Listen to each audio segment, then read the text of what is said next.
ಮುಂಚೆ ಸರಳ ಸಜ್ಜನಿಕೆಯ ಮಿತವಾಗಿ ಮಾತನಾಡಿ ಅದರಲ್ಲೂ ಆ ಒಂದು ಮಾತುಗಳಲ್ಲೇನೆ ಎಲ್ಲರನ್ನೂ ಕೂಡ ತಲುಪಿಸುವಂತಹ ಒಂದು ಶಕ್ತಿ ಇರುವಂತಹ ರಾಜಕಾರಣಿ, ಹಿರಿಯ ಮುತ್ಸದ್ದಿ ರಾಜಕಾರಣಿ ಬಸವರಾಜ್ ಹೊರಟ್ಟಿ ಸರ್, ಸಭಾಪತಿಗಳು ವಿಧಾನ ಪರಿಷತ್, ಒಂದೆರಡು ಮಾತುಗಳನ್ನ ಆಡಬೇಕು ಅಂತ ಕೇಳ್ಕೊಳ್ತೀನಿ. ಚಪ್ಪಾಳೆಯ ಮೂಲಕ ಸ್ವಾಗತಿಸೋಣ.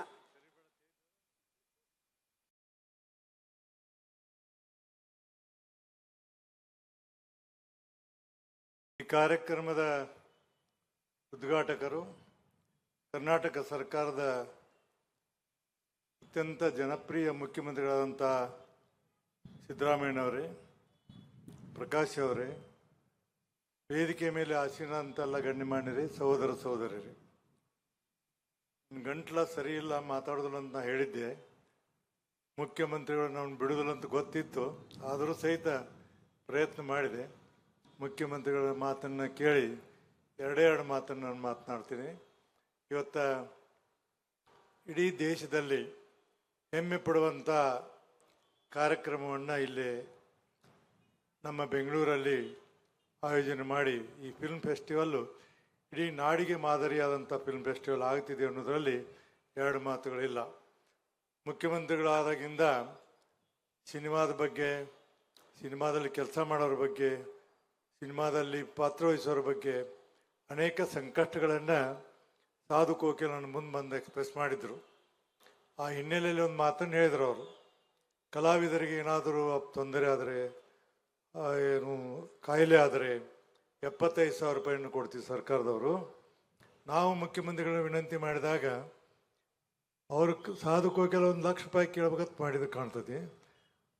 ಮುಖ್ಯಮಂತ್ರಿಗಳು 1.5 ಲಕ್ಷ ರೂಪಾಯಿ ಕೊಟ್ಟರು ಅನ್ನೋಂಥ ಅವ್ನು ಹೇಳಿದರೆ ನಿಜವಾಗಿ ನಮ್ಗೆ ಭಾಳ ಹೆಮ್ಮೆ ಅನ್ನಿಸ್ತಿದೆ, ಅಭಿಮಾನ ಅನ್ನಿಸ್ತಿದೆ. ಅಂದರೆ ಅವರು ಸಿನಿಮಾ ಪ್ರಪಂಚದಲ್ಲಿರುವಂಥ ಜನರಿಗೆ ಎಷ್ಟೊಂದು ಉತ್ಸಾಹವನ್ನು ಕೊಡ್ತಾರೆ ಅನ್ನೋದನ್ನು ಬೇರೆ ಹೇಳಬೇಕಾಗಿಲ್ಲ. ಇದು ಒಂದು.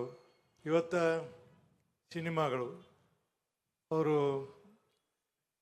ನಮ್ಮ ಇರ್ಸದ್ ಹೇಳುವಾಗ ನಮಗೆ ನೆಮ್ಮದಿ ಅನ್ನೋದು ಜೀವನದಲ್ಲಿ ಭಾಳ ಕಡಿಮೆ. ಎಲ್ಲರಿಗೂ ಭಾಳ ಜನರಿಗೆ ನಾವು ನೋಡಿಲ್ಲ, ಎಷ್ಟು ಜನ ಇದೀವಿ ನಾವು, ಎಷ್ಟು ಜನ ನಾವು ನೆಮ್ಮದಿಯಿಂದ ಇರ್ತೀವಿ ಅನ್ನೋದನ್ನು ವಿಚಾರ ಮಾಡಿದ್ರೆ ಭಾಳ ಕಷ್ಟದ ದಿನ ಅನ್ನೋದನ್ನು ನಮಗೆಲ್ಲರಿಗೂ ಮನವರಿಕೆ ಆಗಿದೆ. ಅಂಥದ್ರಲ್ಲಿ ಇವತ್ತೇನು ಸಿನಿಮಾಗಳು ಬರ್ತಾವೆ, ಸಿನಿಮಾ ನಾವು ನೋಡೋಕೆ ಹೋಗ್ತೀವಿ, ಆವಾಗ ಕನಿಷ್ಠ 3ರಿಂದ 3.5 ತಾಸು ಜಗತ್ತಿನ ಭ್ರಮೆಯನ್ನೆಲ್ಲ ಮರೆತು ಮಾನಸಿಕವಾದಂಥ ನೆಮ್ಮದಿಯನ್ನು ನಾವು ಪಡ್ಕೋಬೇಕಂತಂದ್ರೆ ಅವು ಸಿನಿಮಾ ಟಾಕೀಸ್ಗಳು, ಸಿನಿಮಾ ಅನ್ನೋದನ್ನು ಭಾಳ ಅಭಿಮಾನದಿಂದ ಹೇಳಿ ಇಷ್ಟಪಡ್ತೀನಿ. ಈ ಹಿನ್ನೆಲೆಯಲ್ಲಿ ಇವತ್ತು ಮೊಬೈಲು, ಟಿ ವಿ ಇವೆಲ್ಲ ಬಂದಾವೆ. ಇವೆಲ್ಲ ನೋಡ್ಬೋದು. ನಮ್ಮ ಬೆಂಗಳೂರಲ್ಲಿ ಸುಮಾರು ಸಿನಿಮಾ ಟಾಕೀಸ್ಗಳಿದ್ದು ಬರ್ತಾ ಬರ್ತಾ ಸಿನಿಮಾ ಅಲ್ಲಿ ನಡೆಯಲ್ದೆ ಅರ್ಧಕ್ಕೆ ಅವನ್ನೆಲ್ಲ ಥಿಯೇಟ್ರ್ಗಳನ್ನು ಕೆಡೆದು ಕಾಂಪ್ಲೆಕ್ಸನ್ನು ಕಟ್ಟುವಂಥ ಕೆಲಸಗಳನ್ನು ನೀವು ನೋಡ್ತೀರಿ, ಇಷ್ಟೆಲ್ಲ ಮಾಡಿದ್ದೀರಿ. ಈ ಹಿನ್ನೆಲೆಯಲ್ಲಿ ನಾವು ಹೇಳಿದೆವು, ನಾವೆಲ್ಲ ಸಣ್ಣವರಿದ್ದೀವಿ. ಬಿ ಆರ್ ಪಂತೂಲ್ ಅವ್ರದ್ದೊಂದು ಸ್ಕೂಲ್ ಮಾಸ್ಟರ್ ಅಂತ ಒಂದು ಸಿನಿಮಾ ಬಂದಿತ್ತು. ಆ ಸಿನಿಮಾವನ್ನು ನೋಡಿದವರು ಒಬ್ಬರು ಸಹಿತ ಕಣ್ಣೀರು ಹಾಕದೆ ಹೋಗಿಲ್ಲ, ಅಷ್ಟೊಂದು ಉತ್ತಮವಾದಂಥ ಸಿನಿಮಾವನ್ನು ಮಾಡ್ತಿದ್ರು. ನಮ್ಮ ರಾಜ್ಕುಮಾರ್ ಅವರು ಭಾಗವಹಿಸಿದ ಬಂಗಾರ ಮನುಷ್ಯ, ನಾವೆಲ್ಲ ಕಾಲೇಜ್ ಸ್ಟೂಡೆಂಟ್ ಇದ್ದೆವು. ನಿಮಗೆ ಹೇಳಿದರೆ ವಿಚಿತ್ರ ಅನಿಸ್ಬೋದು. 11 ಸಾರಿ ಆ ಸಿನಿಮಾ ನೋಡಿದ್ದು ನಾನು. 11 ಸಾರಿ, ಒಂದು ಸಾರಿ ಅಲ್ಲ, 11 ಸಾರಿ. ಇವತ್ತು ಟಾಕೀಸ್ಗಳು ಮಾಯ ಆಗ್ತವೆ, ಸಿನಿಮಾಗಳು ನಡೆಯೋದಿಲ್ಲ, ಸಿನಿಮಾ ಮಾಡಿದವ್ರು ಲಾಸ್ ಹಾಕ್ಕಾರ. ಇಂಥ ಎಲ್ಲ ವಿಚಾರವನ್ನು ನೀವು ಏನು ನಾಳೆ ನಾಡ್ದ 3-4 ದಿವಸಕ್ಕೆ ಮಾಡ್ತೀರಿ.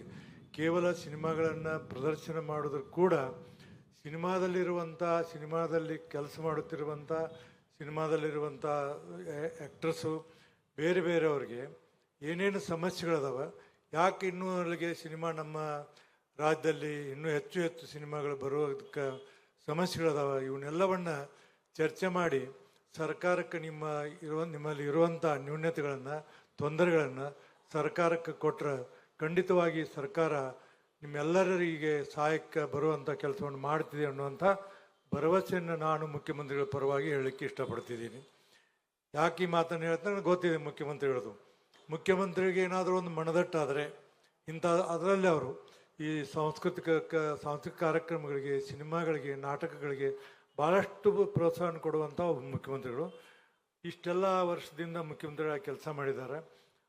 ಆ ಹಿನ್ನೆಲೆಯಲ್ಲಿ ನಮ್ಮ ಟಾಕೀಸ್ಗಳು ನಡಿಬೇಕು, ಸಿನಿಮಾಗಳು ನಡಿಬೇಕು. ಸಿನಿಮಾಗಳನ್ನು ನೋಡಬೇಕು. ಜನ ಇವತ್ತೇನಂದ್ರೆ ಈ ಮೊಬೈಲ್ ಬಂದದ್ರಿಂದ ಇಲ್ಲೇ ನಾವು ಸಿನಿಮಾ ನೋಡುವಂಥದ್ದನ್ನು ಎಷ್ಟೋ ಸರಿ ನಾವು ನೋಡ್ತೀವಿ. ಇದೆಲ್ಲ ಆಗಬಾರ್ದು. ಸಿನಿಮಾ ನಡಿಬೇಕು. ಸಿನಿಮಾ ಮಾಡುವಂಥ ಅದರಲ್ಲಿ ಕನ್ನಡದಲ್ಲಿ ಇರುವಂಥ ಉತ್ತಮವಾದಂಥ ಸಿನಿಮಾಗಳು ಇನ್ನಷ್ಟು ಹೆಚ್ಚಿಗೆ ಬರಬೇಕು. ಹೆಚ್ಚಿಗೆ ಬರಬೇಕಾದ್ರೆ ನಮಗೆ ಎಲ್ಲ ರೀತಿಯಿಂದ ಸಹಕಾರವನ್ನು ಕೊಡಬೇಕಾದಂಥವ್ರು ನಾವು. ಸಹಕಾರ ಕೊಡೋದ್ರಿಂದ ಸಿನಿಮಾ ಟಾಕೀಸಿಗೆ ಹೋಗಿ ಸಿನಿಮಾ ನೋಡಿ ಅವ್ರಿಗೆ ಪ್ರೋತ್ಸಾಹ ಕೊಡುವಂಥ ಕೆಲಸವನ್ನು ಮಾಡಿದರೆ ಇಂಥ ಕಾರ್ಯಕ್ರಮಗಳು ಸಾರ್ಥಕ ಆಗ್ತವೆ ಅನ್ನುವಂಥ ಭಾವನೆ ನನ್ನದಾಗಿದೆ. ಏನೇ ಇದ್ದಿರಲಿ, ಸಾಧು ಕೋಕಿಲ ಅವರು ಬಂದು ನಮಗೆಲ್ಲ ವಿನಂತಿ ಮಾಡಿದಾಗ, ವಿಚಾರ ಹೇಳಿದಾಗ, ಇಂಥ ಕಾರ್ಯಕ್ರಮದಲ್ಲಿ ನಡೆಯುವಂಥ ಏನು ಮಾತುಗಳದವ, ಬೇರೆ ಬೇರೆಯವರು ವಿಚಾರಗಳದವ, ಅವನ್ನೆಲ್ಲವನ್ನು ತಿಳಿದುಕೊಂಡು ಬರುವಂಥ ದಿನಮಾನದಲ್ಲಿ ಕರ್ನಾಟಕದಲ್ಲಿ ನಡೆಯುತ್ತಿರುವಂಥ ಚಲನಚಿತ್ರಕ್ಕೆ ಎಲ್ಲ ರೀತಿಯಿಂದ ಪ್ರೋತ್ಸಾಹ ಕೊಡಬೇಕಾದದ್ದು ಜನಸಾಮಾನ್ಯರ ಕರ್ತವ್ಯ, ಈ ನಾಡಿನ ಜನರ ಕರ್ತವ್ಯ ಅನ್ನೋದನ್ನು ನಾವು ತಿಳ್ಕೋಬೇಕಾಗ್ತಿದೆ. ಆ ರೀತಿ ಪ್ರಕಾಶ್ ಅವರು ಹೇಳಿದರು, ಅನೇಕ ವಿಚಾರಗಳನ್ನು ಹೇಳಿದರು. ಹೊರರಾಜ್ಯದಿಂದ ಸಿನಿಮಾ ಬರಲಿ, ನಮ್ಮ ಸಿನಿಮಾ ಬರಲಿ, ಇವಕ್ಕೆಲ್ಲಕ್ಕೂ ಒಂದು ಉತ್ತಮವಾದಂಥ ರೀತಿಯಿಂದ ನಾವು ಅವನು ಉಳಿಸಿ ಬೆಳೆಸುವಂಥ ಕೆಲಸವನ್ನು ಮಾಡಿದರೆ ಈ ಕಾರ್ಯಕ್ರಮ ಮಾಡಿದ ಸಾರ್ಥಕ ಆಗ್ತಿದೆ ಅನ್ನುವಂಥ ಮಾತನ್ನು ಹೇಳಿ, ಇದೊಂದು ಭಾಳ ಅತ್ಯಂತ ಉತ್ತಮವಾದಂಥ ಕಾರ್ಯಕ್ರಮ ಮತ್ತು ಅತ್ಯಂತ ಶ್ರೇಷ್ಠವಾದಂಥ ಕಾರ್ಯಕ್ರಮ. ಇದರಿಂದ ಈ ಕರ್ನಾಟಕದಲ್ಲಿದ್ದಂಥ ಕನ್ನಡ ನಾಡಿನ ಕನ್ನಡ ಜನತೆಯ ಆಶಯ ಆಕಾಂಕ್ಷೆಗಳಿಗೆ ಸ್ಪಂದಿಸುವಂಥ ಕಾರ್ಯಕ್ರಮದಾಗಿದೆ ಅನ್ನುವಂಥ ಭಾವನೆಯನ್ನು ವ್ಯಕ್ತಪಡಿಸಿ ನಿಮ್ಮೆಲ್ಲರಿಗೂ ಶುಭವನ್ನು ಕೋರಿ ನನ್ನ ಮಾತನ್ನು ಮುಗಿಸ್ತೇನೆ. ನಮಸ್ಕಾರ. ಜೈ ಹಿಂದ್, ಜೈ ಕರ್ನಾಟಕ. ಮುಂದಿನ ದಿನಗಳಲ್ಲೂ ಕೂಡ ಈ ಚಲನಚಿತ್ರೋತ್ಸವ ನಡೆಯುತ್ತೆ. ಆದರೆ ಚಲನಚಿತ್ರೋತ್ಸವ ಯಶಸ್ವಿಯಾಗಬೇಕು ಅಂತಂದ್ರೆ ಜನರು ಪ್ರೋತ್ಸಾಹ ಕೊಡಬೇಕು, ಹೋಗಬೇಕು, ನೋಡಬೇಕು, ಹುರಿದುಂಬಿಸ್ಬೇಕು. ಅದನ್ನ ನಿಮ್ಮ ಕರ್ತವ್ಯ ಅನ್ಕೊಂಡು ಮಾಡಿ ಎನ್ನುವಂತಹ ಮಾತನ್ನ ಹೇಳಿದ್ದೀರಿ ಸರ್. ಧನ್ಯವಾದಗಳು. Thank you so much. ಇದೀಗಷ್ಟೇ ಕಾರ್ಯಕ್ರಮಕ್ಕೆ ಆಗಮಿಸಿರುವಂತಹ ಹಿರಿಯ ನಟಿ ಮತ್ತು ವಿಧಾನ ಪರಿಷತ್ನ ಸದಸ್ಯರಾದಂತಹ ಉಮಾಶ್ರೀ ಮೇಡಮ್ ಬಂದಿದ್ದಾರೆ. ಅವರಿಗೆ ಕಾರ್ಯಕ್ರಮಕ್ಕೆ ಹೃತ್ಪೂರ್ವಕವಾದಂತಹ ಸ್ವಾಗತವನ್ನ ಕೋರ್ತೀನಿ. ಚಪ್ಪಾಳೆಯ ಮೂಲಕ ಅವರನ್ನ ಸ್ವಾಗತಿಸೋಣ. ಇಂಟ್ರೆಸ್ಟಿಂಗ್ ಮತ್ತು ಇನ್ಫಾರ್ಮೇಟಿವ್ ವಿಡಿಯೋಗಳನ್ನ ಮಿಸ್ ಮಾಡ್ಕೋಬೇಡಿ. ಈಗಲೇ ಸಬ್ಸ್ಕ್ರೈಬ್ ಮಾಡಿ.